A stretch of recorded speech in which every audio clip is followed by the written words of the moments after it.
Sea-Dog here with WGL, and we're going to review, not just review, just go over Blood and Guts, AEW Blood and Guts, but we're going to talk about other stuff too. So let's go over the whole show real quick. I believe it started out with Moxley and Kingston versus Omega and Nakazawa, and I was pleasantly surprised with that they didn't make Nakazawa look like a total jobber.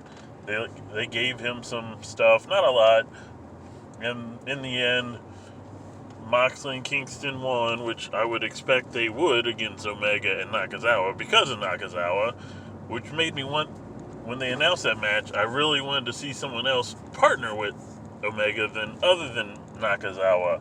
But, like I said, Nakazawa did a good job, and there were times where I thought, well, maybe Nakazawa and Omega win. So after that, Moxley and Kingston are pretty much jumped by the rest of the Super Elite. The Young Bucks come out for the distraction, and the Good Brothers come from behind, and they all give them a nice little beatdown. It was a nice little interesting beginning. If I missed anything, that's just because it was unmemorable. Next, I believe it was Cody Rhodes versus QT Marshall. I'm pretty sure. Yeah. Actually, I'm 100% sure. Cody Rhodes won that, and when they started whipping, well, they didn't both start whipping each other. Cody took off his weight belt, and he was going to whip QT, and then former Chikara referee Bryce Remsburg grabbed the belt, the weight belt, or whatever you want to call it, threw it out of the ring, and then QT pulled out his weight belt and whipped Cody, and won disqualification for some reason.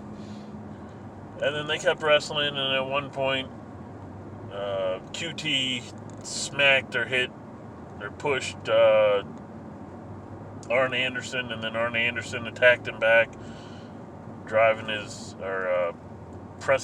QT's head up against the ring post with his forearm, which got Arn Anderson ejected. And then eventually Cody won, but I really felt like, though, that a no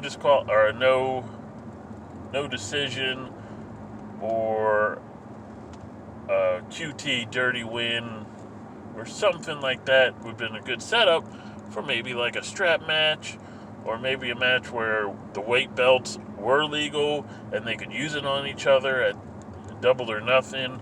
But after the match, in came Anthony Ogogo, hit Cody in the gut with that bolo punch, covered him with the British flag, and Anthony Ogogo versus Cody Rhodes could be a very good match. And it'll be a match I'm rooting for Ogogo, just because, I hate to say it, I feel like Cody is just AEW's version of Triple H.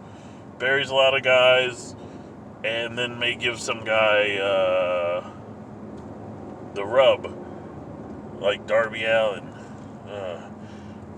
Anyway, I believe next after that, Britt Baker had a match against Julia Hart.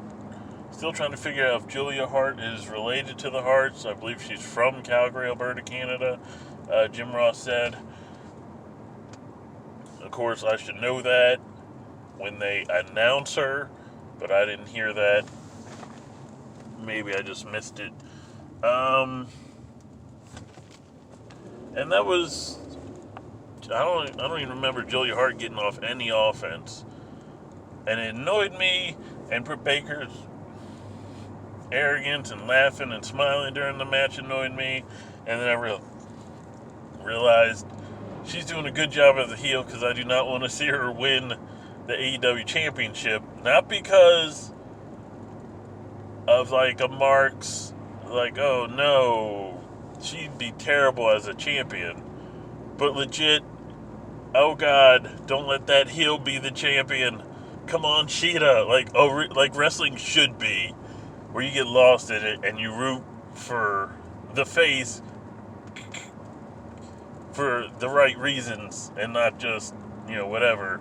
And let's face it, there's a lot of heels people like you're not supposed to root for the heels, but, but when wrestling can get you to love the faces and hate the heels, they're doing a great job. Though I do like the gray area guys as well, wrestlers.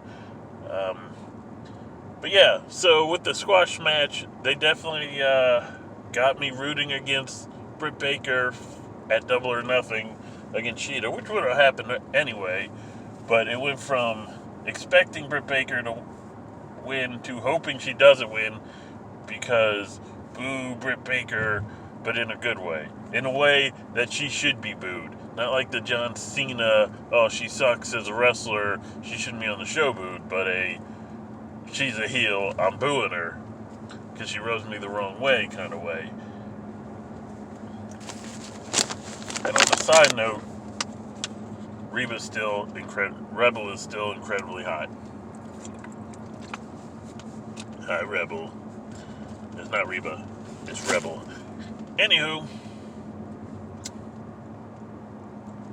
they had a four-way.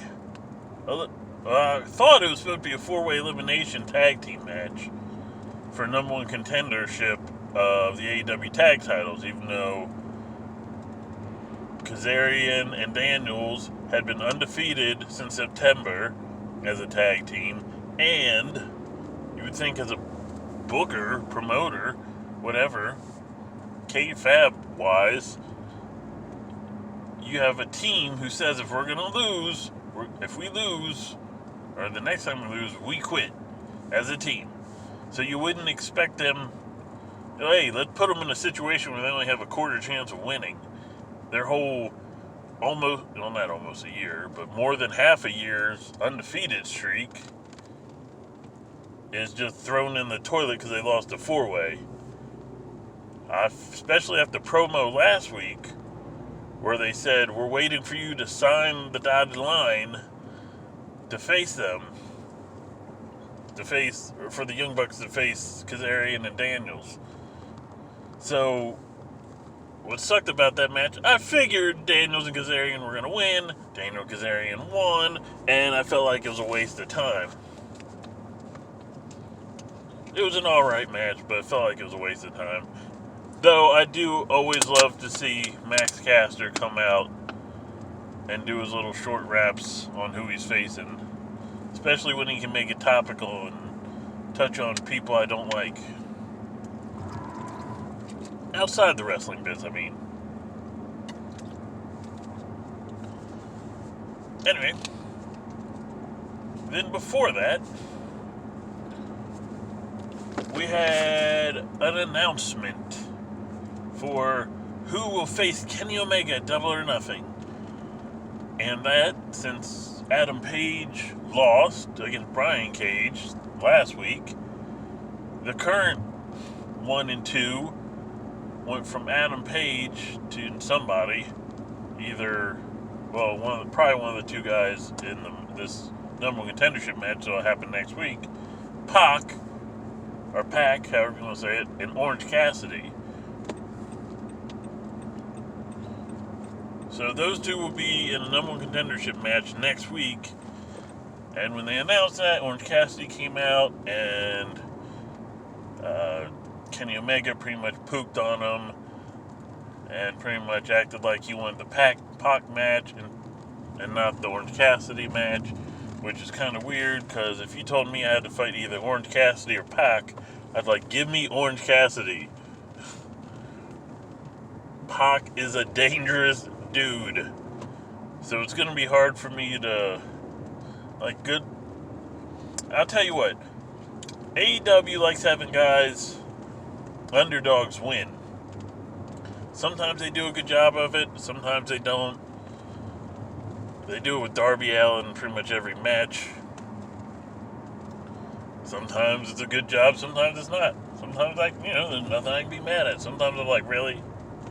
That didn't, when he beat 10 last week, that roll-up, I'm not even sure 10's shoulders were down. And it didn't look like a good pin. It looked like Darby was leaning off to a side, and there's no way he had 10's shoulders down. So yeah, that sucked. Not to mention, I got other issues with Darby. We won't get into that. So yeah, if the way that promo went,